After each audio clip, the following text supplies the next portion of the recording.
Are just about ready. If you want to give us just another couple seconds here.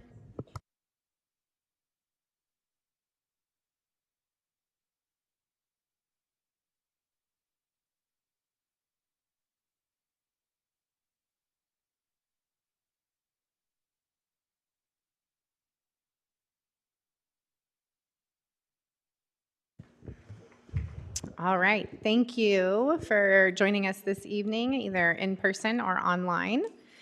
We will go ahead and get our P&Z meeting started. For today is June 12th, 2024, and the time is 6:32. We will go ahead and do our roll call, starting it down on this side.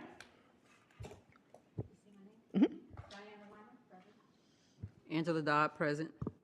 Jacqueline Garcia, present. Jennifer Grieve. Maria Fishback. Ryan Thompson. Terry Hines here. Okay, and then we do have an excused absence for Miss Allison Beaver. If I can get a motion. I make a motion to excuse Ms. Beaver's absence. We have a motion. Can I get a second? Second. We have a motion and a second. All in favor? We'll start down at this end, and we kind of do it the same roll call way. Aye. Aye. Aye. Aye. Aye. Aye. Motion passes. Okay. Next, we will have item number 3, which is our invocation, our moment of silence, and it is Miss Fishback's choice. Thank you.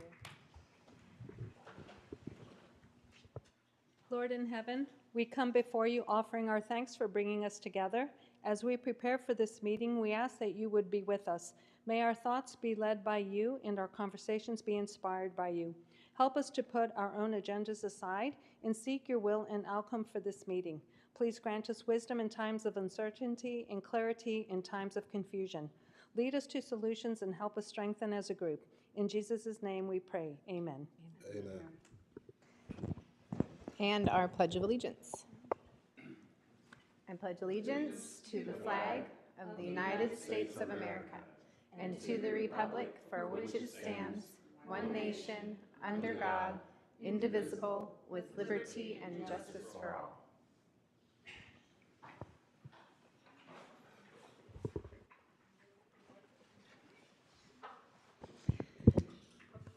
Okay, it looks like we have a short one tonight. We will go into item number 5, which is our public hearings. Item 5A is to conduct a public hearing regarding a comprehensive sign program application for certain real property located at 180 Borgfeld Road, legally described as Buffalo Heights, Block 3, Lot 2, 1.059 acres. Yes, good evening, Commissioners. This is a comprehensive sign program request for P. Terry's. The owner is Monty Montgomery, represented by Nikki Valencia with Comet Signs. It's at 180 Borgfeld Road in Council District 2, zoned both C3 and C4. The applicant property is located within the Buffalo Heights commercial subdivision at the intersection of Borgfeld Road and Cibolo Valley Drive. A comprehensive sign program for the multi-tenant sign within the subdivision was approved in May of 2022 by the City Council. Across Borgfeld to the west of the applicant property is the Falcon Ridge residential subdivision, which is zoned high-density single-family residential SF6. Directly north of the property is Wiederstein Elementary School. The remaining surrounding properties are predominantly commercially zoned. The applicant is requesting a comprehensive sign program to allow additional wall signs for which the combined total square footage would exceed the maximum allowable square footage for a single commercial building fronting and other street type. Additionally, the applicant is requesting 2 signs indicated by the letters A and C on the attached sign package on facades that do not face rights-of-way. A 50 square foot proposed sign, sign B, on the facade facing Cibolo Valley Drive was approved by the Planning Department in a separate permit, which is also included in this request. Staff recognizes that there are signs at various businesses in this area that do not comply with code. However, in October of 2023, upon the discovery of the section of code that states wall signs should face rights-of-way, it has been enforced consistently. Staff inquired with legal on the interpretation of the definition of wall signs that stipulates the wall sign is to only face a right-of-way. Legal has concurred with staff's interpretation. Code of Ordinances, Chapter 58, Section 1514 allows for comprehensive sign program.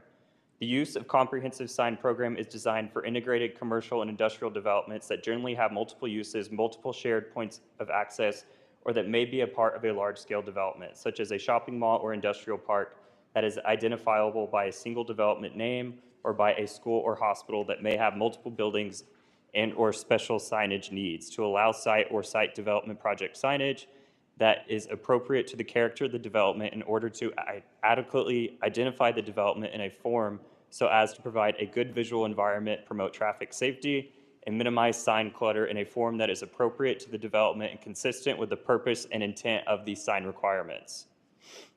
Notice was published within the local newspaper on May 26th and the city website. Individual letters were sent by mail to property owners, to 8 property owners within 200 feet of the site. To date, staff has received 2 in favor and 0 in opposition. Public hearings are scheduled for tonight, the June 25th City Council meeting, with approval or disapproval of the comprehensive sign program scheduled for the July 9th, 2024 City Council meeting. Thank you, Grant. At this time, it is 6:38, and we will go ahead and open for the public hearing for item 5A. Do we have anyone here to speak for that? We do not. Okay. I will go ahead and close the hearing at 6:38. We will move on to item 5B, which is to conduct a public hearing regarding a variance to Unified Development Code, known as our UDC, Section 17.1, to waive landscaping requirements for certain real property located at 10833 IH10, legally described as ABS 134 Sir Jose Flores, 7.5100 acres. Good evening, Commissioners. This is a variance request to to Article 17, or Section 17.1 of the UDC. It's for 10833 I-10 or IH10. It is 7.51 acres. The proposed use is a concrete asphalt batching plant, temporary use on 6.67 acres out of the total acreage. It is located within the Mixed-Use Regional Employment Center, or MURE. The future land use map calls it out as business center and industrial. The applicant of this property is Weber LLC, represented by Maya Janes Green. It is owned by MLM Trust. The applicant was originally granted a conditional use permit, or CUP, to allow concrete asphalt batching plant temporary use on January 23rd, 2024. However, conditions were not met in the time allotted by the ordinance, and the CUP was declared void. The applicant submitted a second request for the CUP and was granted approval on May 14th, 2024. The same conditions apply under the new CUP. As stipulated by the ordinance, the CUP is subject to the condition to either provide landscaping or obtain a waiver or 2 landscaping requirements. The applicant is requesting a variance to all landscaping requirements due to the temporary nature of the plant and the condition of the CUP, stating that they are required to return the property to the original grading upon cessation of the operations in 2026. Last night, the City Council approved the applicant's waiver to plating requirements. That's just something to note. Notice was published in the local newspaper on May 26, 2024, as well as the city website. Individual letters were sent by mail to 4 property owners within 200 feet of the site. To date, staff has received 1 response in favor. I do want to note that is from the property owner. We have not received any responses in opposition. Public hearings were scheduled for tonight, June 12th, 2024, at the Planning and Zoning Commission, and on June 25th at the City Council meeting, where approval and disapproval will also be determined at that time. If you have any questions, staff is here to assist.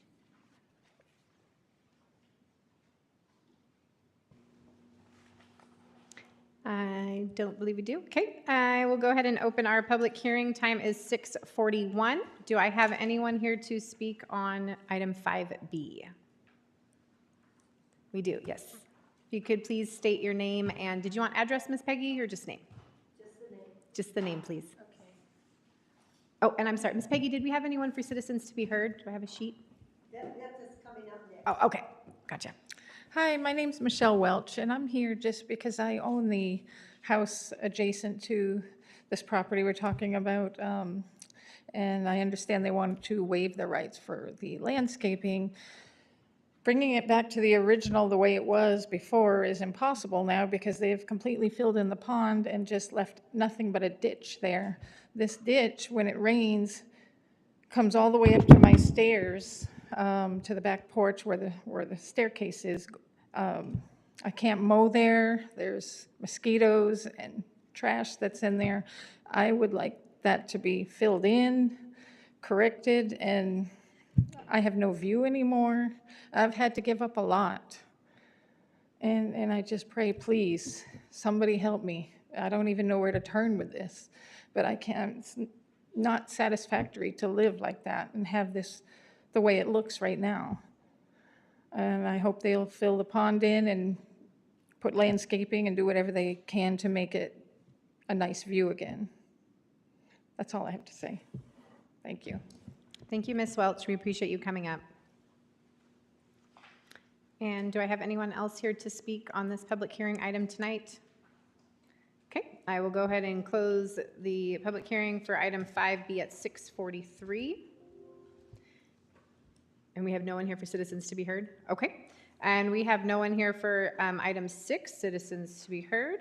So we will move to item 7, which is our consent agenda. Item 7A is the approval of the minutes from May 8th of 2024, our Planning and Zoning Commission meeting. Is there anybody, everybody get a chance to view the minutes? Any questions, comments? No, we're good. Okay, can I go ahead and get a motion then? I make a motion to approve the minutes from the last P&Z meeting. I second it. I have a motion and a second. All in favor? I'm going to abstain at this time. Okay. You probably didn't get the minutes, did you? Yep. Well, I was the one at the last minute. Gotcha. Approve. Aye. Aye. Aye. Aye. Aye. Okay, we have, motion passes. Okay, minutes approved. Next, we will open up for discussion and action items, which is our item number 8. We are on 8A. This is discussion and action and recommendation regarding a comprehensive sign program application for certain real property located at 180 Borgfeld Road, legally described as Buffalo Heights Block 3, Lot 2, 1.059 acres.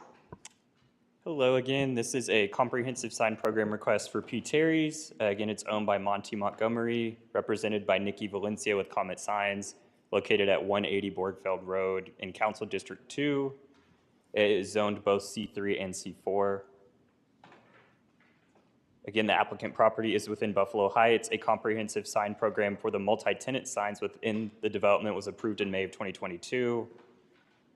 The property is neighbored by the Falcon Ridge residential subdivision, which is zoned SF6, as well as Wiederstein Elementary School. The remaining surrounding properties are predominantly commercially zoned.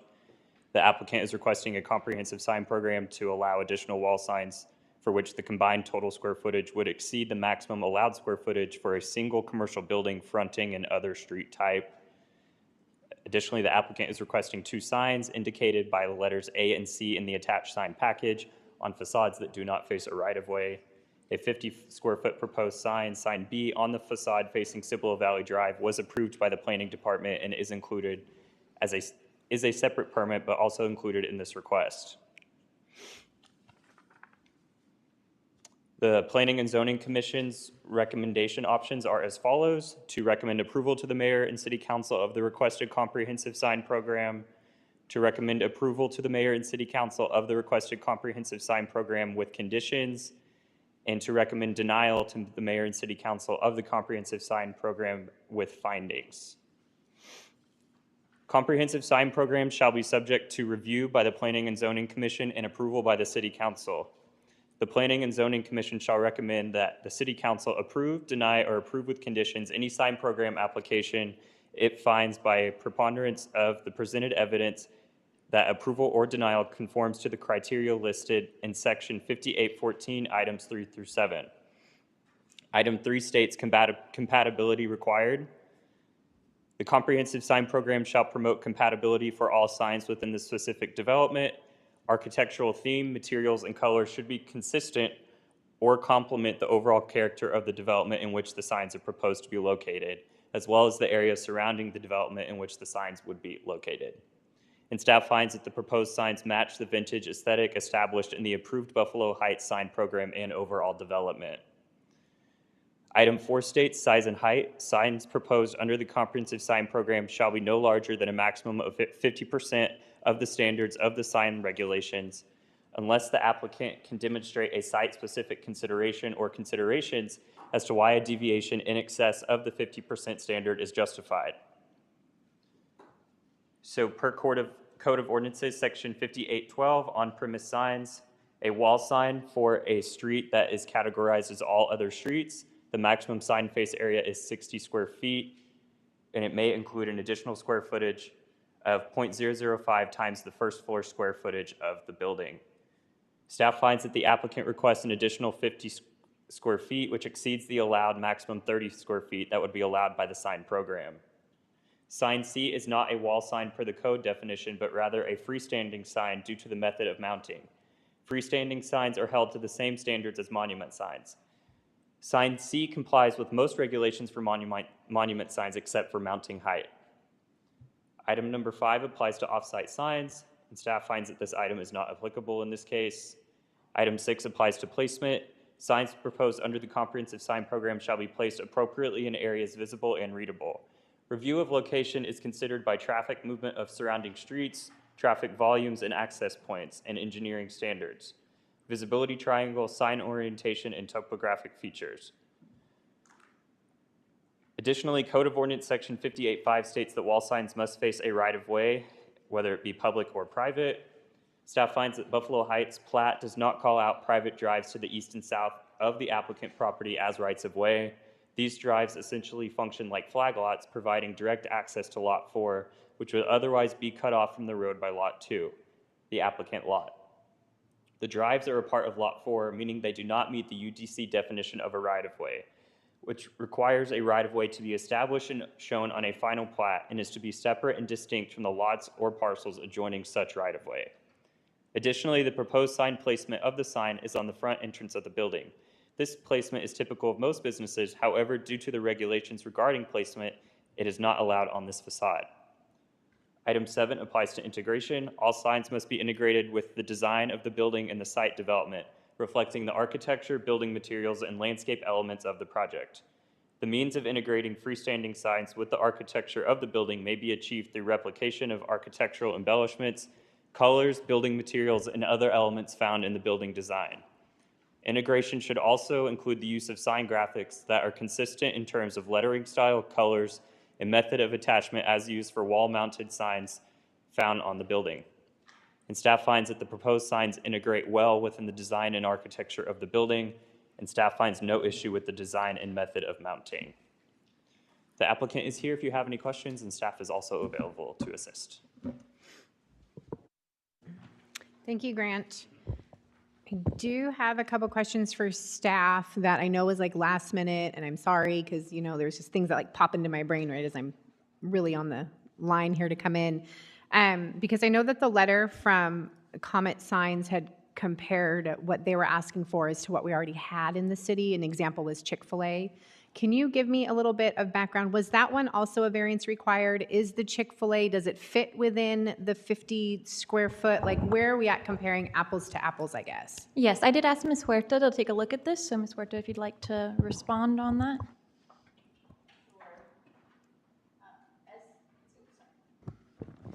Yes, as Grant briefly mentioned during his presentation, we discovered this item was discovered around approximately October of last year. Was it last year? And prior to that, there are other signs around the city that had been approved, and prior staff had applied them differently. When we discovered this section of the code, we have consistently applied it moving forward correctly. We did verify with legal that we were interpreting it as it was written, and legal said that although it does seem to be very stringent, they were also interpreting it the way that we have been applying it since October. So the Chick-fil-A signs were approved prior to that, July, I believe, or August of last year. And so those do not comply with ordinance. However, those were issued before we became aware of that section of the code. Okay, that's not what I was expecting. Sorry, guys. I know the UDC has been like crazy all over the place, and you guys are constantly having to navigate and understand, and I didn't know that was, okay. Good to know. Sorry that the UDC was still all mismatched. I know we're getting much, much closer to having it kind of revamped and organized and streamlined so you guys can read it clearly. Absolutely. So that's part of, not to get too off topic, but we have that identified as one of our major projects with the Unified Development Code rewrite that's going to be going on, because we do acknowledge that it has been a little hodgepodged and not consistently applied throughout the last 9 years or so that it's been there. And so we definitely look forward to hearing all your feedback on how to improve it and make it more appropriate moving forward. Okay. For my comparison, though, I guess I was trying to find out, there's 3 sides of Chick-fil-A that would be the same sides that they're asking for.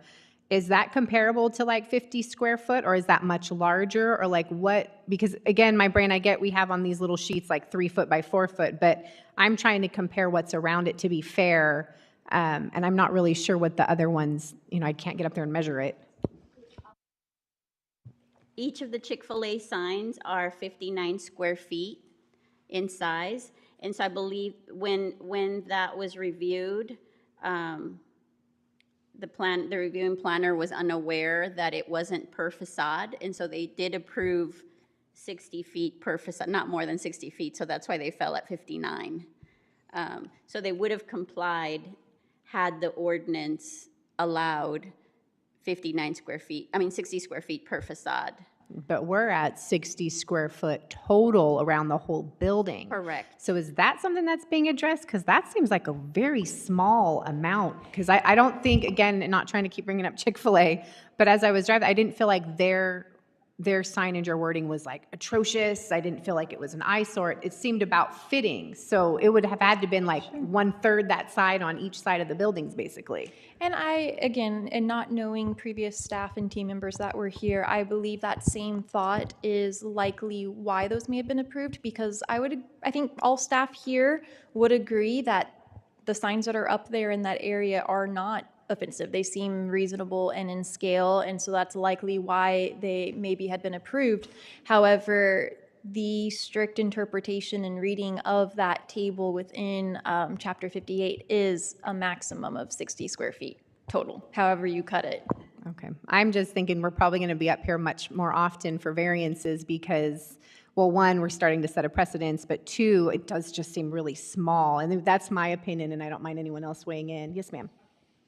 I would like to weigh in because Chick-fil-A also has another logo banner on the backside above their drive-through, and that exceeds the 60, because if you're at 59 for the lettering, then that box actually exceeds it. So they actually have 4 banners or 4 signs on their building.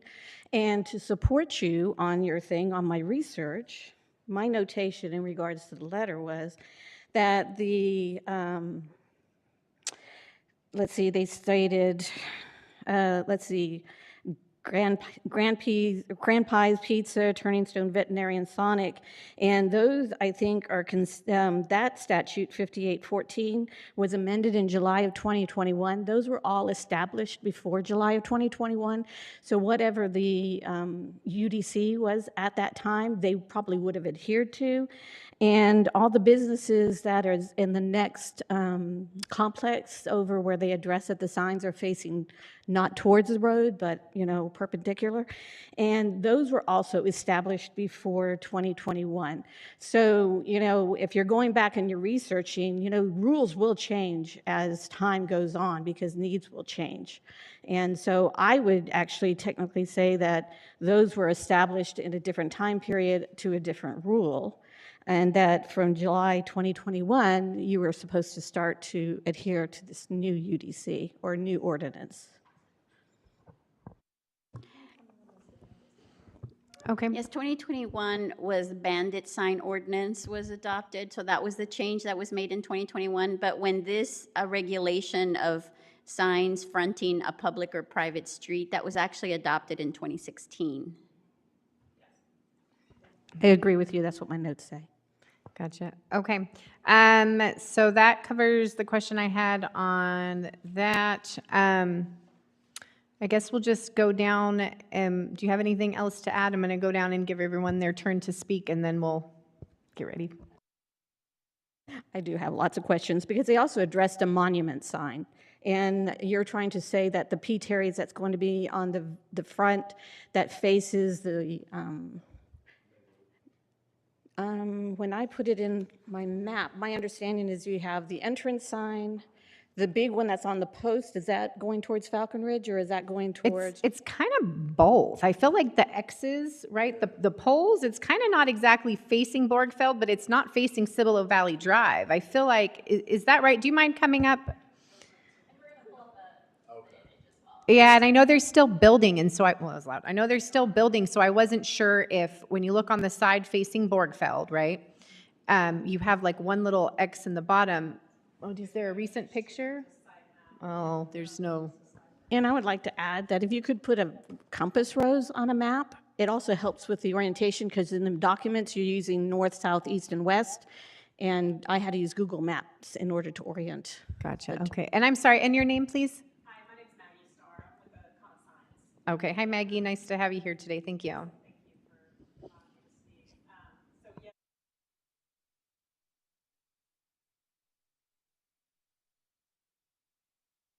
Center. Oh, sorry. Thought I was talking loud enough. Here I am. But yes, as you're going north on Borgfeld Road, that side of the building is very visible. So technically it does face Borgfeld as well. And that side is very important to us because otherwise we have no presence. We have no branding presence on that side of the building if we can't have signage there. Currently, we only have it on the other side on Cibolo. Is the only sign we've been approved thus far. Yes, Right. okay. So this is also the sign where they compared it to a monument sign, which I would like to address because and further down in the, I think this will allow me to click down, I believe.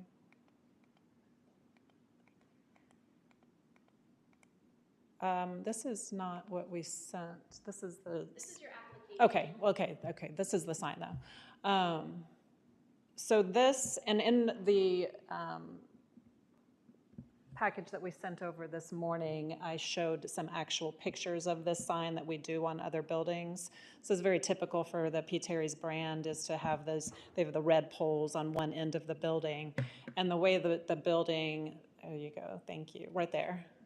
So you can see there's really nowhere else for us to place this sign on that side of the building. I mean, maybe hang it from the soffit above, but I can't really put it on the windows because then it's blocked by the poles. And these poles are kind of that end of the building. It's that facade of the building, if you will. So it's not a monument sign. It's not in any way, shape, or form a monument sign. It is a building sign. Okay, I appreciate that. Thank you. We'll call you back up if we have any more questions. Okay, thank you. Okay, do you, sorry, continue, Ms. Diane? Well, I appreciate seeing this because every time I drive down the freeway and I see a P. Terry sign, it's like it's massive because it needs to be seen from the freeway. Am I allowed to express my opinion at this point in time? Okay. Yeah, this is all discussion and action for us. Okay. So it's really just kind of geared for us to make Okay. conversations so we can make a good decision. Okay. I can see why the city would call this a monument sign, but I actually think of the sign that has all the different businesses located on it as a monument sign. And the complex is only allowed to have two, and they have to be 500 feet apart. And P. Terry's is actually attached to the building, even though they are poles. It is a design. And so I'm inclined to lean towards approving this variance based on the fact that, number one, businesses spend a lot of time and a lot of money making sure that their trademark is visible. And number two, I don't know why this was not addressed when they submitted their plat and their plan to design to build in that complex. So I think there's a process that might be missing in between when a business comes in, because it's not fair for the business to think they can build a certain way and then suddenly be told they can't build a certain way. So I'm inclined to approving the variance. Okay, thank you. Ms. Dodd, do you have any discussion? No, but I did need to see this. Thank you, because that way I can put a size to it, and it's more than what I was able to see on paper. So thank you. I think that looks good. I do not have any questions at this time. Okay, Ms. Fishback? Not really a question. I'm a Pete Terry's fan, and so I recognize your building anywhere I go, so I don't really need this sign, but I can understand why you would need it on Borgfeld, because people who are not familiar would know what is there until they got to the corner. One quick question. Are the poles a part of the sign? Do you want to go ahead and come back up? I apologize, I didn't hear your Are the question. poles aesthetic, or are they a part of the sign? They're a part of the building, and that's an architectural feature of the building. Okay. Yeah, Structure? structural as well. Okay, that was Yes. my question. Thank you. Yes. Mr. Hines? I look at this as a safety issue. We ran through this with the previous right-of-way concerns on other signs. But this certainly gives visibility from any direction without being, trying to think of the right word, without, distracting. It would be a nice way to put it. Without being distracting. It does give you a sense of directions. It does allow for safety driving down the road, be able to visibly see what you're approaching as you're approaching it, rather than driving around and then having to look backwards to see what's in those buildings. I do like that. This is comparable to the building that's being built here in Cibolo, correct? I mean, as far as structure size. As far as size, yes. All of that. So it's just. And you can see if you click to the actual spec sheet, which is. Yeah. Come up. Come up to the microphone, please. Yeah. Yeah. Oh, okay. I'll just hang out up here for a minute. Yes, if you flip to the previous page, I believe it's the page before, that is the spec. So yes, it is. You're looking at a comparable size. Square footage for this restaurant is typical of any other pizzeria we're going to see. Yeah, we have about 4 different buildings, and we try to keep them very similar, so we're not recreating the wheel every time. Yeah. Okay. Oh, did you have one more comment? One more comment. So there is no monument sign going up? The shopping center has a freestanding sign. They have a But will y'all multi-tenant be sign. on that sign? Is that calculated? I did not do any signage on that. Okay. I don't know if Terry's is on that sign. All right. Yeah. So we're addressing, this is what A and C we're talking about tonight, so we're trying to address B. B was approved. That's the sign that faces Cibolo. Okay, so why is that being considered tonight? It's not. It's only A and C. B is already. It's only so you can get an overall concept of all their signage. Thank you. Yeah, and I interpreted it was approved because it fell within the first 60 square feet. Yes. Now we're adding additional square feet. And just for clarification for me, in there it said there was a mathematical equation based upon the square footage of the first floor of the building, minus bathrooms, kitchen areas, and such. Did anybody calculate that to see what it was? I don't think that it applied to this building because their buildings are kind of small on the inside. I remember when I first started this, I do reach out to the city and do my research, obviously, before I build these spec packages. And I remember looking at that, and it was not applicable. But I would like to just note that the ordinance was interpreted to me as 60 square foot per facade when I did my research originally. Just to Okay, 'cause I'm thank sorry. you. We'll call you back if we need And to anything. Ms. answer your Kelsey? question, it was about 88 square feet is what our calculation came out to. Okay, so that actually works in their favor. Correct, okay. Thank you, Ms. Maggie. Okay, my final thoughts that I have is just, I'd like to see the signage go up, because I see where they're at and to match and to mirror what's across the way, even at Zaxby's and what's there. But then at the same time, that one on the crosses, the poles, I don't know, I think might be a little bit much. So I'm not sure if that's like necessary. I feel like for branding, you definitely need at least the two. We don't want to like people not know that they're there, even though their building is very distinct. I mean, if you know what a P. Terry's is. The other question I did have really quick, actually, if you could come back up, I just remembered, was these are all lit up signs? Is that what I'm? Okay, so the one on Borgfeld Road facing into Falcon Ridge development with all the residential homes, is that sign lit up 24 hours a day? That's a good question. I don't know actually how many hours a day they keep their signs on. I'm not sure. I don't honestly know. At Okay. each location, I'm honestly not sure. And I'm not sure if that's an ordinance thing with the city, if you have a limitation on that. Well, yeah, well, safety, welfare of all citizens is, and so if it's something that is, causing a big bright light display, we're just curious about that. Yeah, I'm not sure. So, gotcha. Okay, thank you. Do we have enough information to go ahead and anybody want to make a motion?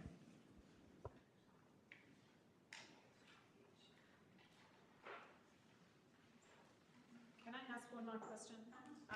Nope, actually, we're good. Thank you, though. Okay. Well, we talked about this sign, but. Yep, nope, we're good right now. I'm sorry. We've already kind of had our little discussion. If we need anything else, we'll let you know. Sorry.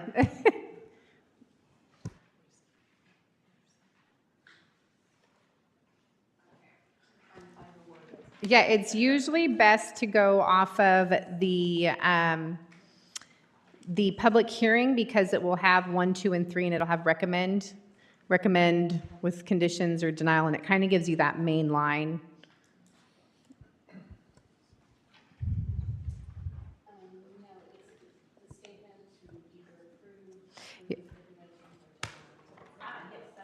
Yeah, it's right. Yep, usually it's on the public hearing portion.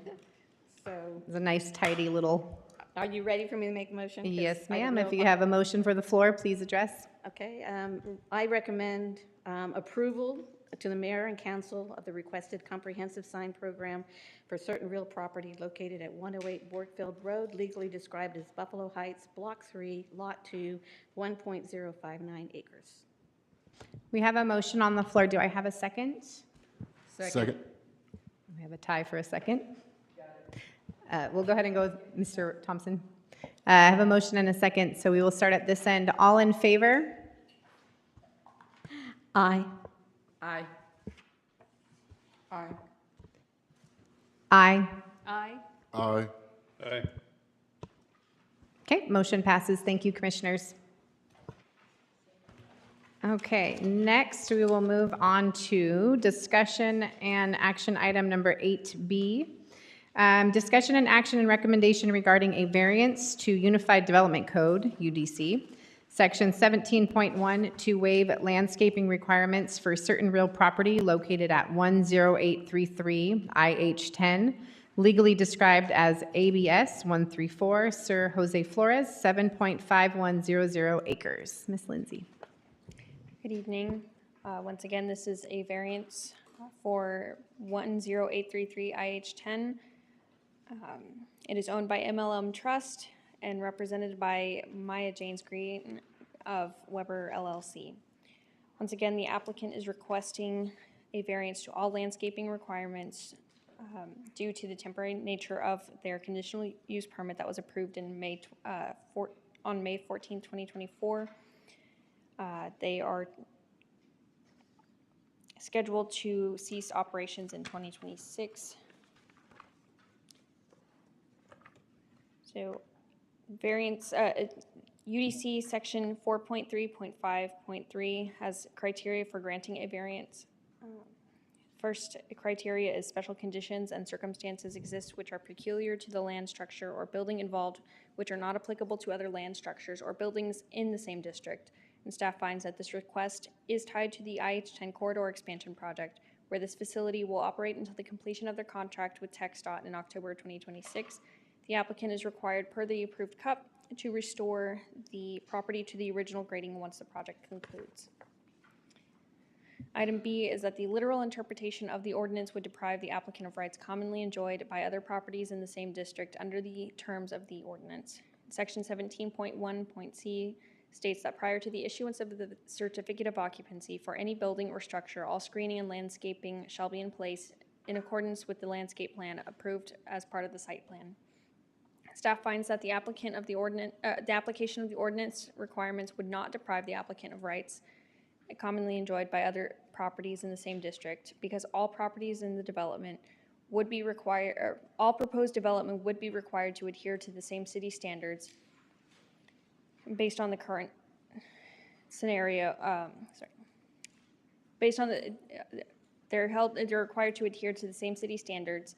The UDC does not contemplate or provide an exemption to these requirements based on the current scenario of this being considered a temporary use. This means that any temporary use proposed is required to follow standards that are predominantly intended for permanent uses. The applicant's position is that the temporary nature of the concrete batching plant does not reasonably necessitate a full-scale landscaping like a permanent business would. The applicant has also demonstrated methods in which they intend to mitigate impacts of operations such as noise and dust pollution on neighboring properties. Furthermore, the denial of the variance may hinder the overall development of the IH-10 highway corridor, as this plan is supporting the expansion of the highway. Item C is that special conditions or circumstances did not result from the actions of the applicant. The conditions are not a result of the applicant actions, as the UDC does not differentiate between site plan requirements for permanent or temporary uses. And lastly, item D is that granting the variance would not confer on the applicant any special privilege that is denied by the ordinance to other land structure or buildings in the same district. The applicant would receive special privileges if granted the variance. All proposed development is required to adhere to regulations in accordance with the UDC. The concrete batching plant is contracted to operate until October 2026, at which point they are required by the approved CUP to return the property to the original grading. Any landscaping installed would be removed to meet this requirement, or to meet this another condition of the CUP granted in May. This may require additional permits, as all planted trees to meet landscaping standards are considered protected per section 17.1.h.14. If you have any questions, staff is here to assist. I do. I have one. I watched the May 14th meeting, and I did realize that there is a history between the city and this contractor, and it seems to be very hostile. Okay, so basically they said that if we didn't adhere for 1103, I guess the batch plant that's on there, that they could just stop the project and walk away. And I, as a citizen, I found that to be very disconcerting. So this is the same company that's going to be on that property. So I'm addressing trust factor. I know your question is like, what is your question? And so my concern is that when you provide a variance to this, do you trust them to do what they're supposed to do based upon past history? I think this is where we have the ordinance drafted, and Ms. Kelly is here to have those provisions where if there is a breach of any of the applicant not doing what they are supposed to, that there are provisions for fines and legal action within the proposed ordinance. Okay, and I think that was their complaint, was all the fines, right? And my second question is did they offer an alternative? Because they do have to put up a perimeter fence except for along I-10, because I believe they own that. And so did they offer to put up maybe like a solid fencing instead of the mesh fencing that has like the cloth that hangs off of it? Did they make any offer like that? I do not recall, and please team if I was not in a meeting where that was discussed, but in any of the meetings I was in, there was not any offer of alternative compliance. It was just the fencing. They did agree that well, of course it is our requirement, but they would have the opaque screening within it between themselves and the neighbor as required. But there was no other offer for any sort of landscaping or site mitigation. Thank you. Ms. Dodd? No questions. Ms. Garcia? I have a lot to say, so I'm going to wait to go last. I don't have any questions at this time. Ms. Fishback, comments or discussion? So I have some questions for staff. So Ms. Welch mentioned something about a pond that was filled. Was that the owner who filled it, or was that the batch plant operator? That was the property owner. He received a permit from approval from Army Corps of Engineers and appropriately filled that in back in 2021. So that predates the concrete batch plant. Right, I understand that, but Ms. Welch also mentioned that there's a portion of that pond that was not properly filled and that there's a lot of debris in there. So has the city even gone out there to inspect what had been done and why that part of the pond was left to its own devices, right? Basically, it's just a collector now of trash. So is the city going to go back and require the owner, since it was the owner who filled it, to go back and fill that as well and make sure that it's cleaned up so that it's not become a hazard for the homeowner right next door? Not being here in 2021, I'm not sure what inspections were done at that time, unfortunately. My assumption would have to be that it was done in accordance with whatever our codes is that the city engineer would have signed off at that point. But as far as any future requirements, if we have a complaint, then we would inspect it, of course, and verify that it does meet with our code.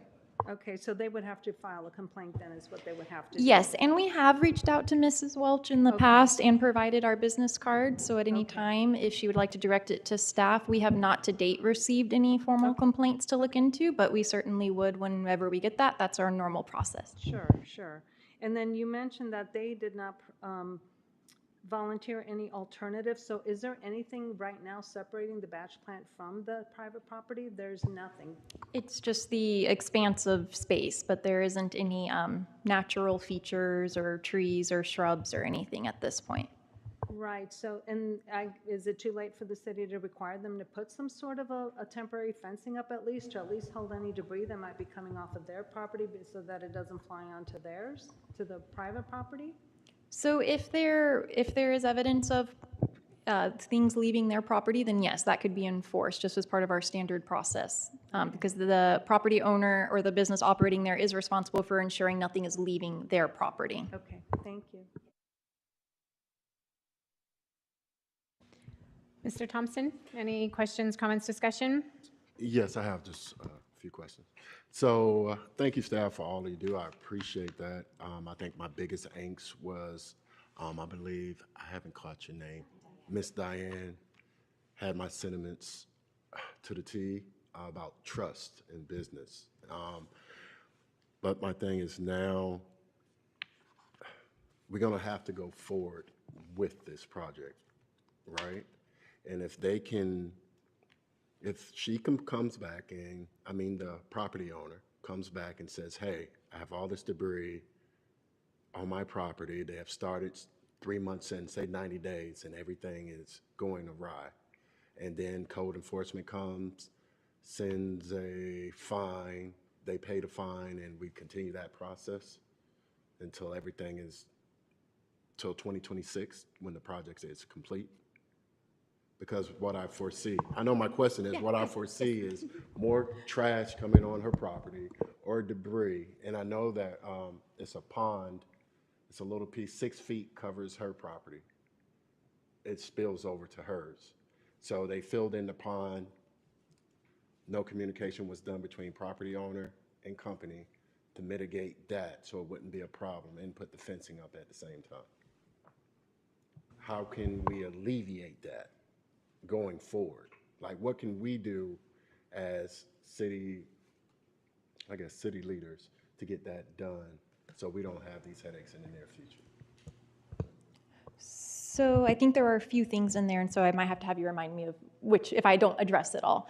But as far as, again, if there is any property owner, so not just this, but our standard practice, of course, if there are nuisances or hazards or anything that is detrimental to a neighboring property owner that's captured in our code, and we have a complaint, or we can initiate it, of course, have our appropriate staff members. It would likely be our code enforcement team that would go out and evaluate that, photograph it. They would, of course, follow our process. So we do notify the property owner of whatever the violations are, so that way they have a chance to rectify it. Usually it's about 10 days is what's given for something. So it's not 30 days, it's not 60 days, you don't get half a year to fix it. Standard practice is about 10 days to correct it. And if at that time a reinspection is done and it has not been appropriately addressed to meet the code, and there isn't some sort of extenuating circumstance, or, you know, like someone has tall grass but it's been raining for 4 weeks straight, they might need a little extra time. But barring something extenuating like that, then it would receive a citation and would go through our municipal court.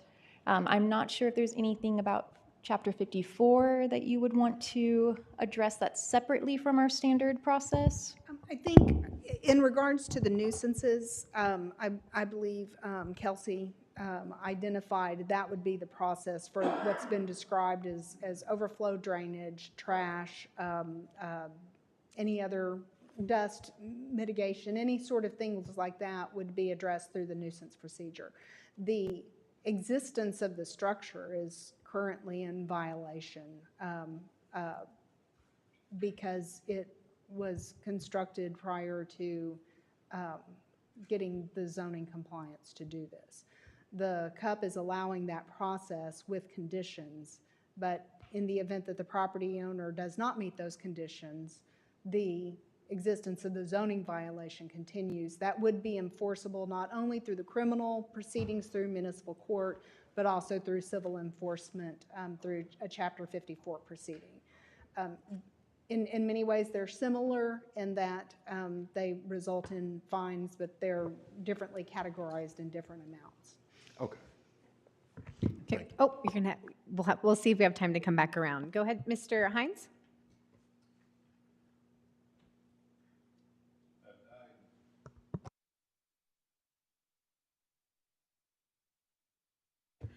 So y'all go ahead. Okay, so there were multiple concerns that was addressed last month. And so is this the only concern that's left for this establishment to become compliant? There was, so we addressed it earlier in our discussions, there are multiple violations or lacks of following our guidances. So there had been, after the conditional use permit was first approved by the city council, there was not much movement that happened as far as submissions to the city for compliance with that conditional use permit, which is what ultimately led to those conditions not being met in time and that amendment being voided. After the council did approve it, the second conditional use permit, there has been a lot more movement and discussion between the applicant and our city staff. They have had multiple meetings with city staff. They have made better submittals. Now, a lot of those submittals are still, they're not approved yet, like the site plan. There's still things that need to be addressed and fleshed out. So the site plan is the major item right now that's being reviewed. Some of the other conditions are, as you remember from that permit, needing to put in a fence, but they need to have the site plan approved for the fence to be appropriate there. And then the plating waiver, which was just approved last night, so there's been movement on that. And then, of course, the landscape was, I'd say, the other major outstanding item. So that's what they're going through right now to get a resolution towards. Okay, so first things first, seems like they should have a fence up. And so we start with that. apparently we don't offer this within our codes or guidances, but if it's a temporary cup, how about temporary landscaping? Can they just buy a bunch of trees in pots and put them out there that would do the same process? Just an idea. Yes, and that is something we have identified again with our new Unified Development Code, is that it does not distinguish between temporary and permanent uses, but that is something that we will be looking at and working with the advisory committee to see what's appropriate with that. Yeah, I mean, it's just, personally, I'm like, okay, we need the plant there because we need to finish I-10. But at the same token, they've not been good neighbors for the last several years. They've been unfriendly neighbors for the last several years. And then, well, I won't talk about other businesses. So I understand how difficult it would be to put shrubbery or any kind of plantings out in that area to deal with that.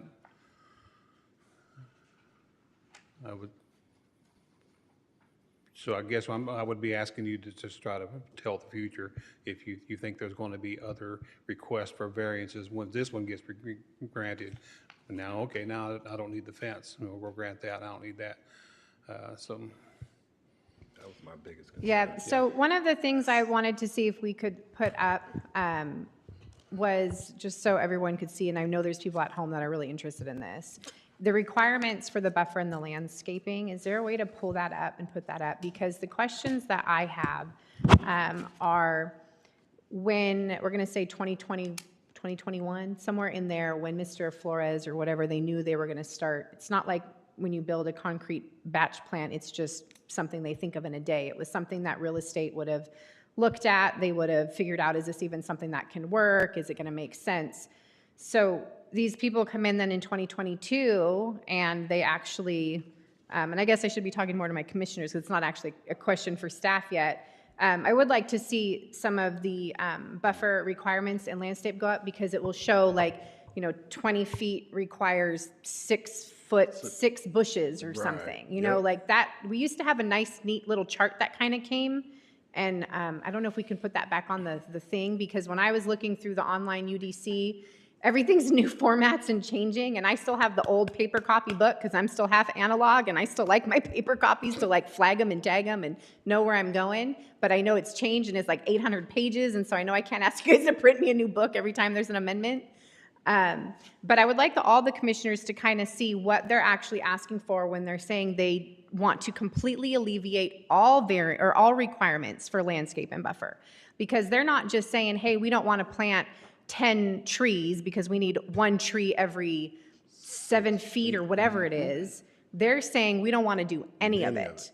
So I just want to make sure that the commissioners understand when they're saying we don't want to do any of it, and they started 2 years ago. So the requirements when someone comes into town, whether they apply for the CUP or not, they came into town in 2022. They started working on their site, right? They followed all the guidelines and the protocols to do their anchors and their footings and to grade and to build their site to prep for this big project, right? Then they choose to completely ignore the city guidelines and the city UDC codes. They don't even care. They're just like, we're going to build this and we're going to start building it. And they didn't get noticed for a while. And I do honestly believe that, because if you go where it is, way out there, it's not a very big part of town that's used. And we're talking about building it out. I get it, okay. So in 2 years, they didn't do any of the landscape or buffer requirements, even without a CUP. So I guess I'm trying to understand, would there have been a difference in landscape buffer requirements in 2022 as per to now with a CUP, or are they exactly the same across the board? There were no landscape changes between 2022 and the current code. So what you see here would have been still up. Sorry, I know. We'll try and make it a little larger, but it would have been the same in 2022. Are we going to get any of that on these screens, or does it only go there? I feel like sometimes it goes to these screens, or no? Do you have to push anything, or does it just, because I would like to read, I can't read that. So Ms. Grieve, the point that you're making here is that the buffering system was created to buffer commercial from residential. Correct, which is what we have an issue with Right. Ms. Welch's property, if I said that right. So, oh, just a minute. So the landscape buffers are a minimum of one, see, I minimum can't, of is there 10 any way to get it shrubs. up on this? Can somebody? It's one large tree for every 40 feet, one medium tree for every 30 feet, or one small tree for every 20 feet. And it's like a combination of those, and then the additional planting of the shrubs. Okay. So 10 shrubs for every 40 feet. Okay, so in 2022, when they knew they were coming in, whether we want to believe they were flying under the radar or not, they knew they had those requirements. And 2 years later, they still did not comply with those requirements. They still did not ask for a variance on those requirements. They did nothing. And that doesn't even touch on the other items that they had that they didn't comply with and that they didn't apply for and they didn't coordinate with the city on. So I'm really upset with this company because I get it. They're coming in and they're building IH10 and they're kind of like twisting our arm and saying, well, if you guys don't do this, then you're holding up IH10 and TxDOT isn't going to be responsible for what's happening in City of Cibolo citizens. So if our Planning and Zoning Commission is here to help the safety, health, and welfare of our citizens, our tax-paying Cibolo citizens, and we have this company who just chooses to come in and bulldoze property down and not comply with any UDC codes, and then here we are, we gave them, I watched the May 14th meeting, right? And I see what happened there. And we approved everything, and nothing happened. And they're still dragging their feet. And then they have a TxDOT person come in here, Mr. Will something or other, and comes in here and wants to tell everybody that we're going to get in trouble for this. So I guess my question to the attorney is, what repercussions do we even have? So I feel like we're being strong-armed. a few things I want to note just to give this perspective. The approval by council did require the landscaping as a condition. That is something that could have been omitted, and it wasn't. So that is something that is desired. That wasn't a condition that must be there for some sort of code reason. That was developed, planned, determined, and adopted. Regarding the landscape too, I also want to state this. I know there's a lot of discussion of this being a temporary use, but the landscape requirements, as you can see, apply to all non-residential and I suppose multifamily as well. So this improvement will improve the land for the next use after the temporary use is done. So it's not, I think some arguments are being made that this is a wasteful improvement to be made for this particular use, but it is a movement forward for the land. Now I know the temporary user doesn't care, but this would be of benefit to the property owner. So I wanted to give that perspective. But yeah, I appreciate that. But it also states that the applicant bears the burden of proof in establishing the facts justifying a variance. Right. Does any commissioner here actually see something written, a letter? Because the applicant, again, is a no-show. They're not here again. So they're not able to take the time to come here before planning and zoning for the umpteenth time. And they're not giving me any facts to justify a variance. Does anybody else see any reasons to justify a variance? Because whether you're temporary or not temporary, which I know we need to go over the definition of temporary, but say I want to lease a restaurant space for 2 years, because that's a typical lease, 2-year, 5-year, 10-year, doesn't mean that I'm calling myself a temporary restaurant, does it? It means that I am a bona fide restaurant. I'm not listed as a temporary restaurant. So I'm really having a hard time with understanding why I would want to approve this, why I would want to give somebody else a good job for pulling the wool over our eyes and for not complying with anything, because even if we go back to 2022, you scoped the land, you knew the codes, you knew the rules, you knew the guidelines, and I guess Cibolo just doesn't matter to TxDOT. I don't know, or whoever was here advocating for this homeowner that clearly, company, anyways, so that's what I have to say. So I know that this is a topic that does seem to have some history behind it, and I know that Ms. Diane has something else she wants to add. So I don't mind going around one more round if we need to, but after that I am going to call it. So any last things you have to say, this will be it. Okay, because you kept adding to my questions. Because I wanted specification. You said they came to the meetings. Was it Weber that came to the meetings, or was it MLM Trust that came to the meetings? So the meetings that were held with staff to go over the requirements of the conditional use permit, going over comments for the site plan, those have been attended by representatives from Weber and from TxDOT. Okay. Not MLM, not the MLM. property. Because when I was researching, trying to find MLM, I cannot find MLM Trust on any site. I know all about Weber. They have 47 projects going, and most of them are in the state of Texas. And I know that they are a subsidiary for an international company. So I'm very clear on that. The other question is to be very clear, is that TxDOT and the city of Cibolo do not have an agreement for working on this road. Is that correct? There is no. For working on IH10? Yes, because usually if the city has a contract with TxDOT, there are stipulations in the contracting that go with that. And my understanding is there is no contract with TxDOT from the city of Cibolo. Is that correct? That is my same understanding. With the history of this I-10 portion, it was more accelerated because of the recruitment of the IH10 transmission manufacturer down on I-10. So that helped accelerate this portion of IH10, but I am not aware of any other formal agreement or obligation on either side. So that makes Will's threat moot, because he can't do anything unless there's a contract with the city. I would also like to ask the owner, because I did not realize that, can you come up, please?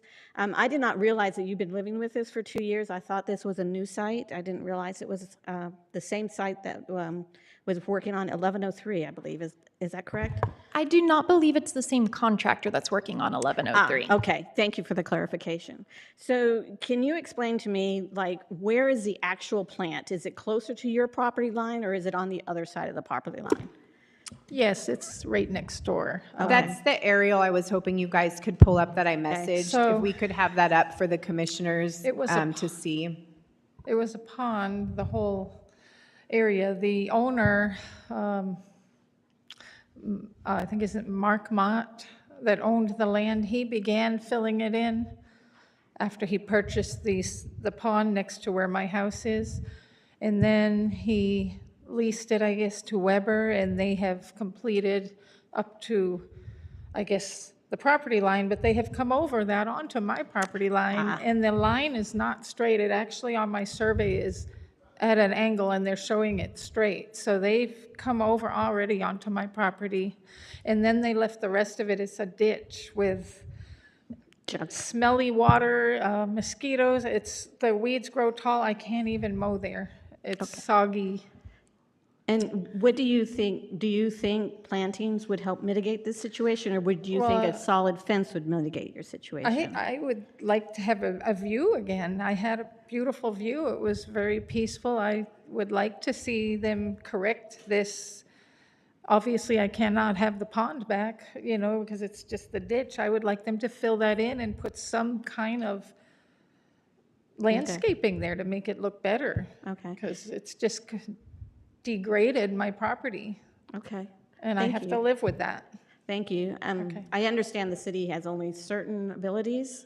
Yeah. As part of the, I'm going to ask the planning and zoning, as part of our motion on the vegetation, because what confused me was when you read it started out as 12 requirements, and then it became 13 requirements, and then became back to 12 requirements, and the vegetation was always vegetation, and then the last time it was vegetation or variance.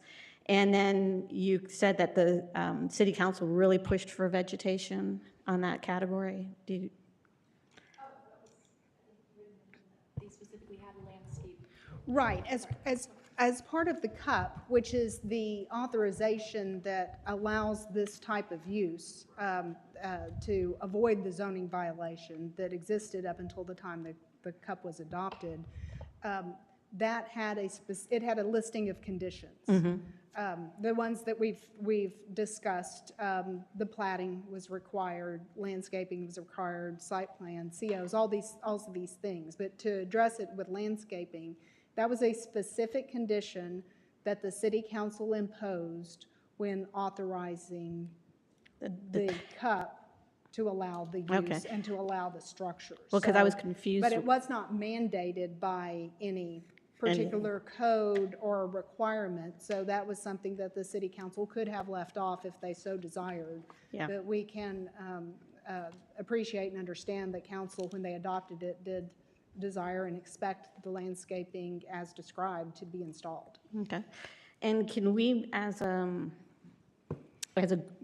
give a choice to the company that, to put up either a hard fence, or that if they put up any vegetation between, just between this particular landowner and the property, that we can only do it in that area? Because it seems almost moot to do it, or worthless to do it on We the other can two sides. recommend conditions specific up to, I mean, you can get as specific as you Okay. want to recommend conditions to council, and then ultimately council Okay. will decide, yeah, All right, just to let everybody know, I'm kind of leaning in that direction. towards a type of condition to maybe to remove the variance on the farmer's field side and to only put it on the side where Mrs. Welch's home is.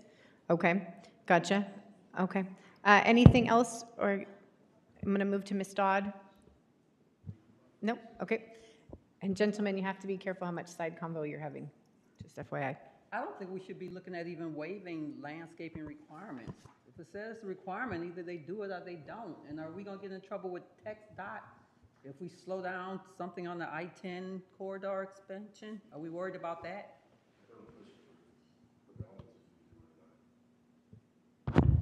So are you asking, we know the attorneys have sent letters, and we know that per one time, it took them 2 months, and they still hadn't responded to any of the attorney letters.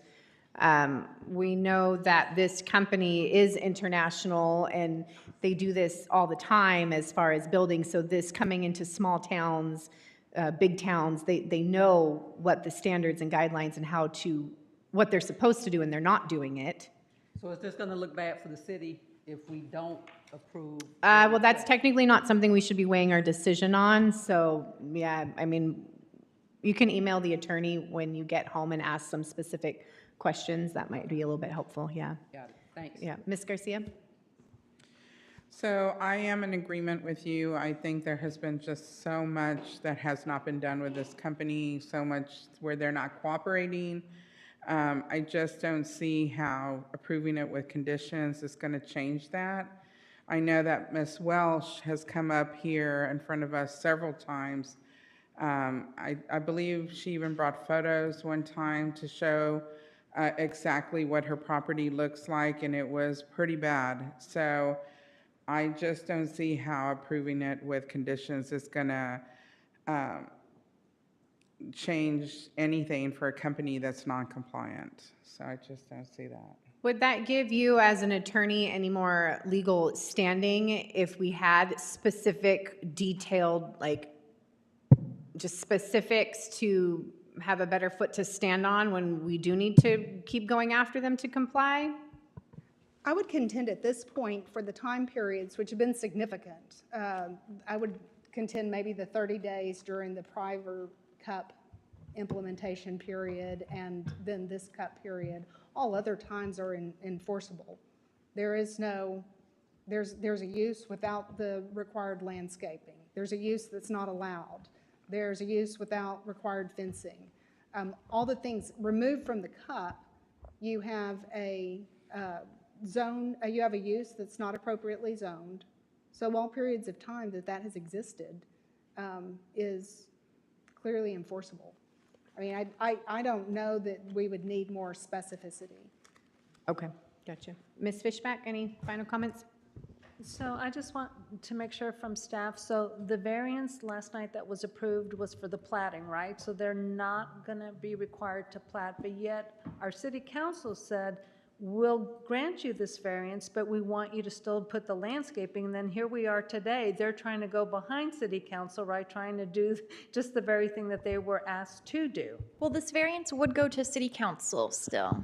Right, I get that, but they knew yesterday that they needed to go, that they being asked to install the landscaping, but here we are today on their variance to not do it. So yeah, it's been problematic. Thank you. Mr. Thompson, any final comments? You guys have said my sentiments that I brought up last month. I would like to say I foresaw this, but I just feel for our citizen. And in good faith and business practice, they're going to bully us. At the end of the day, we got to hold them accountable. And that's where my hat lies. Definitely. Mr. Hines? You know, this scenario right here is exactly why the buffering ordinance was put into place. It's to protect, differentiate, but protect residents from commercial and commercial from residential. And there's not been any attempt to follow any of the buffering system. And then, you know, we've had 2 years to do a little bit, and they've had 2 years to do absolutely nothing. So I'm not inclined to approve any other variances right now.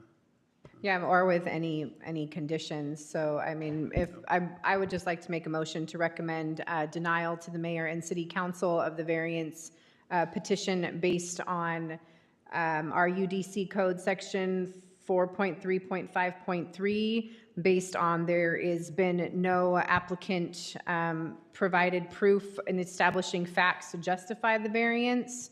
I don't know how many you need for findings. Hello? Ladies, do you need any more for findings? Because I want to make a motion to recommend denial to the mayor and council for the variance petitions with findings, and I like my findings to be per the UDC code section 4.3.5.3, that it does not apply and that the applicant has not shown any burden or any proof in establishing facts to justify the variance. Does that suffice, or how detailed do you want me to get? That is adequate and appropriate. You need the detail for the variance granting to make all those findings, but in the event that you are not going to grant the variance, you don't need to make all those findings. Oh, I don't, okay, because it does say with findings, so, okay, gotcha. Okay, perfect, that's fine. I have a motion on the floor, can I get a second? I second. I have a second from Ms. Fishback, all in favor? We will start at this end. Aye. Aye. Aye. Aye. Aye. Aye. Aye. Motion passes. Denied, or what? Okay, next, thank you, commissioners, for really doing your due diligence and for taking the time to watch the previous council meetings and to understand what we're getting into, because it is above all about the health and safety and welfare of our community and of our citizens. And we do want to play nice with TxDOT, and we want IH10 built, and I understand that, but there are still rules, and there are still reasons for those rules, and so I just want to say thank you all for having such a good discussion tonight. Next, we will move on to item number 8C, which is our discussion presentation regarding a draft of the 2024 Cibolo Tomorrow Comprehensive Plan. Ms. Kelsey. Good evening, commissioners. Yes, so what we have to close out tonight's meeting is we wanted to present an initial draft of the 2024 Cibolo Tomorrow Comprehensive Master Plan. As you are aware, this has been about a 16-month project, started in February of last year. Had a lot of really great community involvement, a lot of joint meetings between our Master Plan Advisory Committee, the City Council, Planning and Zoning, Economic Development Corporation. And so there's no action being asked for tonight, but we have Mr. Acevedo from Kimley Horn, our consulting group, that's going to be coming and orienting you a little bit more on the different chapters that are in there, work that's been done up until this point. And then what we'd like to do is open it up for your feedback and input. We will also be taking this to City Council at its June 25th meeting. Again, not for action, but just an introduction to garner additional feedback and insight. And then over the next month or so, we'll be looking to incorporate that feedback that we receive and then bringing it back to you again in a finalized format. And so with that, I am going to turn it over. And I'm sorry, can I get your name again? Yes, my name is Daniel Acevedo. There we go. Hi. There you go. I'm sorry, one more time for the My microphone. name is Daniel Acevedo. Daniel Acevedo? Yes. Okay. And this is a pretty thick packet here. You're not going through every single page, are you? Yes, commissioners, and that's why we wanted to give you a month at least to work through it and look at it. Okay.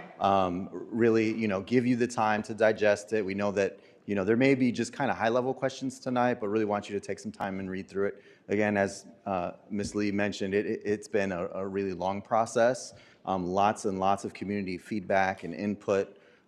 We extended a couple of portions of it to do some additional MPAC meetings throughout the process, some additional community engagement. So really good, thorough process, but we're at a really key point right now where we've put together a draft for you. So just wanted to orient you through the draft. We know the first shocker is it's 200 and something pages. The real meat of the report is really 150 pages, and then the appendix in the back is really all the data that we gathered throughout the process with recap documentation as part of that. So really, just walk you through that tonight, and then leave you with that. And again, throughout the the next month, really, if y'all have any feedback, any questions. Please do forward it our direction, and we will make sure that those comments get incorporated. So just kind of high level, we talked about February really being when the project was initiated, all the way now through June, through August is really where we're at right now with implementation and adoption. So the first step, again, is to just review the document. One thing that we should mention also is that it is available online on the website for people to download for their comments and thoughts as well. So that's another location that you can go to find the link as well. With community engagement, one of the first major parts of the comprehensive plan had to do with reaching out to the community, to stakeholders. We had many events here as listed on your screen, from community workshops to MPAC meetings, joint meetings. We had 3 open houses and other community events throughout the process. The strategic direction that you all are very familiar with has several components. The first major component is the vision statement. Cibolo is a community where residents collaborate to shape their civic future by promoting its rich history, preserving a small town feel, and investing in balanced development. You'll see that in the report. The second part is the guiding principles. There are 5 guiding principles. And really the vision statement and the guiding principles are intended to inform the rest of the plan and all of the chapters of the plan. So there are linkages back to the vision statement and guiding principles throughout the document, at the end of each major chapter, and then at the end of the report as well. Also, we have place types. Land use was a major component of the comprehensive plan, where we identified place types that help us to designate certain areas of the city and ETJ for different types of uses. Place types are different from zoning specific categories because they're not as specific as zoning categories. They're higher level, so they really describe the character of the place. And so we have 11 place type categories as part of the plan, and there's matrices throughout the document and tables that help to reference what those place types are and what types of land uses are envisioned in those areas. The next major component is the future land use map and the master thoroughfare plan. This is a combined document of the future land use map and the thoroughfare plan together. When you're doing land use planning, it's really important to have both of those at the same time because they inform each other. And so this is your new future land use map here before you with all of the place type colors in the legend, as you can see. And again, that's going to be in your report and detailed throughout the report. So we have 7 chapters in the document itself. The first chapter is called Cibolo Today, and it's really an introduction. We'll go through a little bit of detail on what's in each chapter. Chapter 2, Strategic Direction. Chapter 3 is Land Use and Character, Transportation, Housing and Neighborhoods, Community Facilities and Public Services, and finally, Implementation. So Chapter 1, Cibolo Today. What's in the first chapter is really that history and background of Cibolo. There's a demographic snapshot, and really this is high level. There's more information that's available in your appendix on the website and in different areas as well. But really this is just a high level summary of the demographics of the community, psychographics. There's a plan overview similar to what you're hearing today, and then a public engagement summary.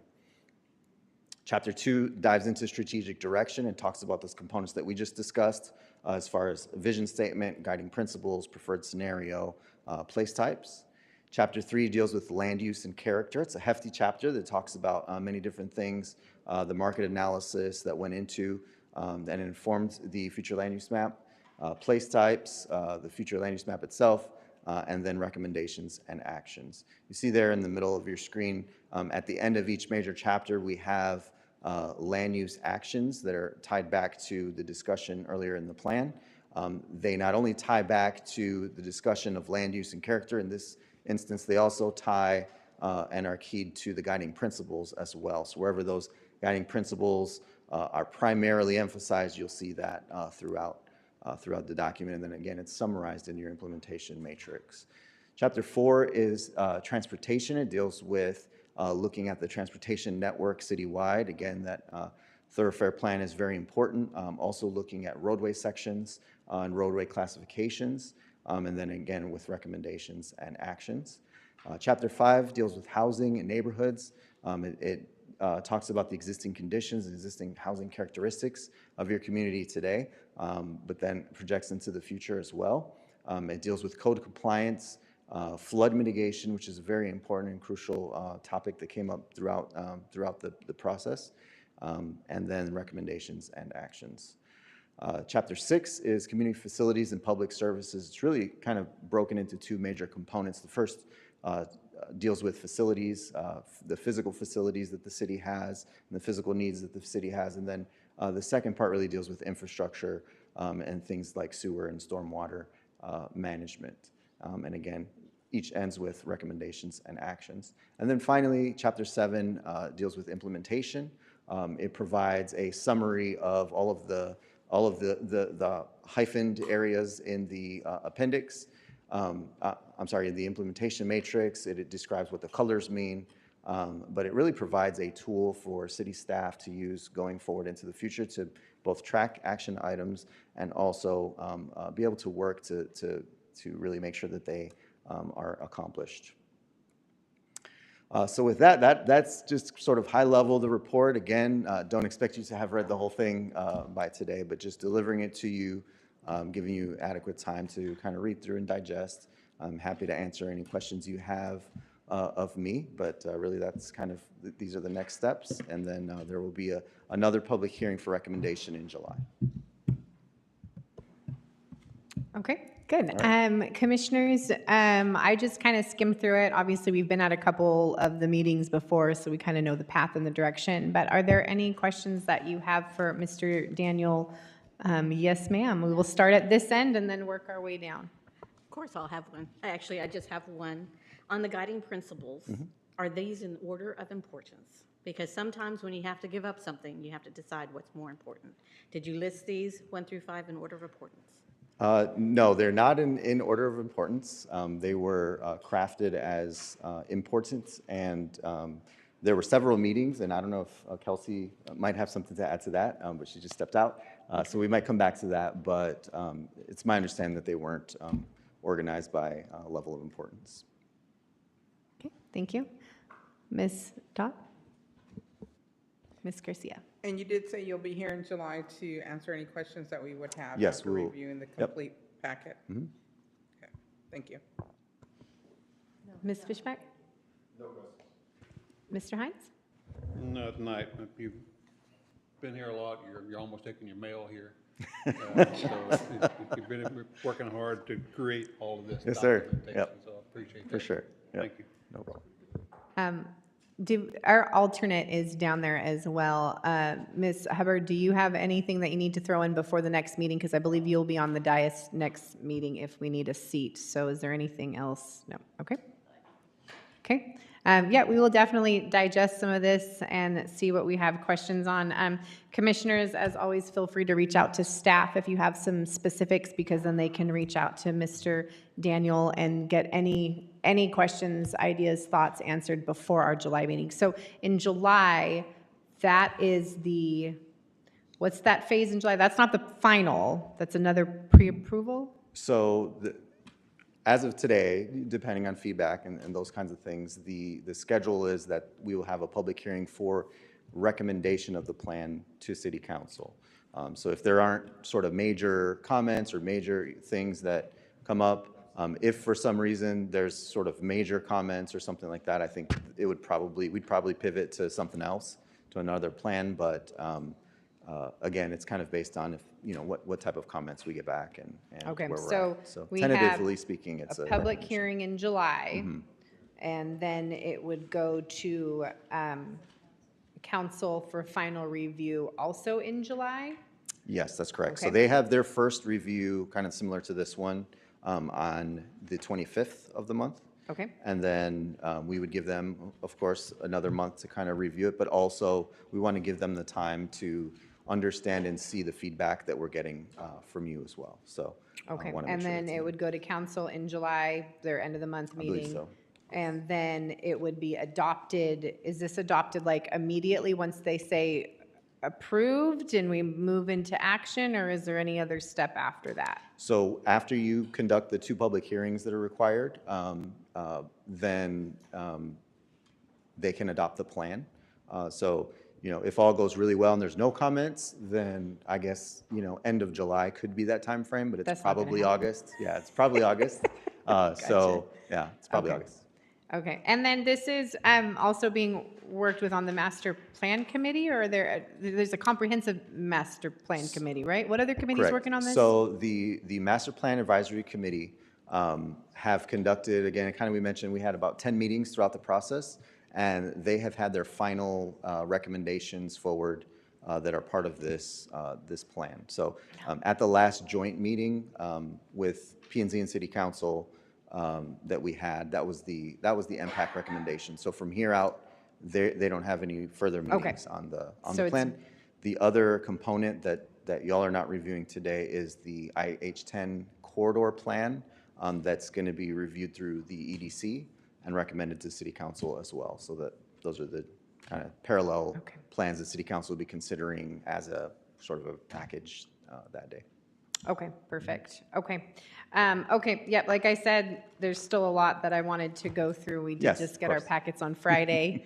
And we have been involved in it at least this whole time, so there's no like real surprises, I don't think. So, okay, I appreciate that. Thank you. Thank you very much. All right. Do you know if there's a way to print us, or not print us, but to put a little cheat sheet together of what he said? I was trying to write the notes down, but just so that we know where we're at, where we need to interject, like how on, there's one, no, he said there's 2 more public hearings happening in July, plus the council meeting in July. Is there a way to like jot that I down don't for quite us? understand what you're asking for. The calendar of the next process, so we know where we have time to interject at. Like, so if we have another public hearing July, I don't have a calendar in front of me, 10th or 14th. So we would have a public hearing at each council meeting next month. The first one, which is the second week of July. So the public hearings, and yes, I can send it to you with the proposed timeline, but the public hearing would be at the planning and zoning meeting, be the first one for Okay. the master plan portion of it. Then there would go to the EDC for the IH-10 corridor portion, which is on July 25th, I believe. It'll actually be after the council meeting. And then there will be a public hearing at the council meeting as well. Okay, so I thought we just said the master plan was done. So Master plan is done, yes. Okay. Yeah, just because my head's trying to like wrap around how much course. time we really do have to put final Yes. thoughts in. Absolutely. We can send that to you, follow up with the dates for all the other anticipated public approval. I think you're Again, saying it and- might even already be there on page 17. You're saying there already is a, hold on, Kelsey, you might not have to do any extra work. Page 17? Where's your pages? And are the monitors still not working? They are? Okay, They that's are, what yes. I was in the back trying to get it, so I missed a portion of it. I'm sorry. Thank you. Mine doesn't have any page numbers on the pages. That's okay, I'll write a note down here, page 17. If it has that, the calendar right there, the timeline on page 17, I will find that. So never mind, Kelsey, you're good. Thank you, thank you. Okay, let's move on to, unless there's anything else on this item, we will move on to item 9, which is our UDC CIP master plan and staff updates. Perfect, thank you. Yes, so for those who might be a little newer, we do provide an update because our Planning and Zoning Commission is involved in so many things, and we want to make sure we're closing the loop so that way you don't vote on things and you just never hear from it again. So some of the items that we're working on, site plans that are in review. Some of these are the same as last time, some are some new ones, but 504 file. We have the Dorado multifamily. I will say with that one, the site plan is ready as far as the review. However, they need to have a sidewalk easement that needs to be recorded. So we're done as far as staff is, but there's just a component of that easement that needs to be done. Everyday Christian Fellowship is under review. Turning Stone, C7 Lot 3, which will be a retail center. Signature Plating is currently being reviewed in our industrial park. Scooters Coffee, 133 Mott's Parkway, which will be a proposed tow yard. You have 10833 IH10, which is the site plan for the temporary concrete batch plant that we discussed earlier. And then 108 Cibolo Drive, which is the City of Cibolo's animal shelter expansion. So we do actually review our own projects as well and make sure it complies with our code. Plats that are currently in review: Grace Valley Ranch Phases 2 and 3B, and then Steel Creek Unit 6. And then for commercial properties, we have 504 File Road and 304 South Main Street. And then again, wanting to close the loop on some of the actions that the Planning and Zoning Commission has made recommendations on. There was a recommendation for denial for the Weber Temporary Concrete Batch Plant Conditional Use Permit. And as was referenced earlier tonight, on May 14th, the City Council had approved that. There was a recommendation of approval for the 102 Short Street conditional use permit by the Planning and Zoning Commission that went to the City Council at May 14th meeting. However, there was no action that was taken on that, and we are waiting to see what happens at that Yeah, point. I do have a question because I saw that. So they didn't table it. Correct. But nobody made a motion, which I've never Correct. seen happen before. Yeah. So what is happening? It's just literally sitting there in limbo? Nothing has happened on it yet. I do believe the applicant is working on some items to potentially bring it back and discuss with council. It was not officially denied. Yeah, because it wasn't denied. Correct, yes. So in the guidance we've received from our city attorney's office from Mr. Hyde, he said it was not denied, so it does have the potential to come back in the Okay. future. But at this time, we do not have any date for that. Okay, gotcha. Okay, thank you. The Gracie Barra CUP, that was for the martial arts studio. That was recommended for approval by the Planning and Zoning Commission and also received approval at the City Council meeting. And then we had several plats: the Grace Valley Ranch Phase 2 final plat, Grace Valley Ranch Phase 3B preliminary plat, and then the Steel Creek Unit 6 plats. Those all were recommended for denial by the Planning and Zoning Commission because there were outstanding comments, was not in conformity with our Unified Development Code. That went to the the City Council, and they did receive a 30-day extension to have additional time to address those comments, and they will be going back to the council at the June 25th meeting. So if all those comments have been addressed at that time, council can approve it, or if they still need time, they have the option to grant another extension, or they'll of course always have the option to deny it if it's still not in conformity with our code. And then the last item was the Planning and Zoning Commission recommended denial for the Steel Creek Unit 6 variance. This was to increase the number of lots on a cul-de-sac from 25 lots to 28 lots, and that did go to City Council, and they also recommended denial. That is it. Normally I do provide an update on our master plan, however, you just heard that, so I won't rehash that. Thank you, Commissioners. Perfect. Thanks, Kelsey. Okay. We'll move on to item number 10, items for future agendas. I think the only thing I want to make sure that we're all, because I know I got to speak to some of you, was that, and Mr. Hines, your phone was out of commission for a little bit. We know we need lots of training. We always need training. So one of the thoughts that I had was that if there were, Miss Peggy, so I can't email all of you at once, but I can email Miss Peggy if there's snippets, clips, videos, there's something through Ag Life, if there's anything that's pertinent to P&Z, and then this summer we can kind of filter that out to each other and just absorb those resources, because there's a lot of us with traveling plans and a lot of people around, so having extra meetings this summer didn't really seem to fit most commissioners' schedule, but we know in fall we want to resume and be able to have an extra meeting or two on training. The other option is that if there's something specific that anybody is looking for, again, you can let Kelsey, Miss Peggy know. We can ask the attorney if it's an attorney question. So no, there's always options if you're craving some particular piece of information that you need to know or have to know, we can train and do that at any time, but we'll resume extra meetings in the fall. Is that good? Yeah, okay, perfect. And does anybody else have any items they'd like to request for future agendas? No. And I am going to be emailing Miss Peggy stuff to pass out because I see lots of little things now and then that I'm like, ooh, we really should all know this. So FYI. Okay. All right. Then I guess we are on to item number 11, which is adjournment. Can I get a motion? I motion to adjourn our meeting for tonight. Second. And Mr. Hines, second. All in favor? Aye. Hey. Mr. Hines? Aye. Aye. Aye. Aye. And we are adjourned. Time is 8:12.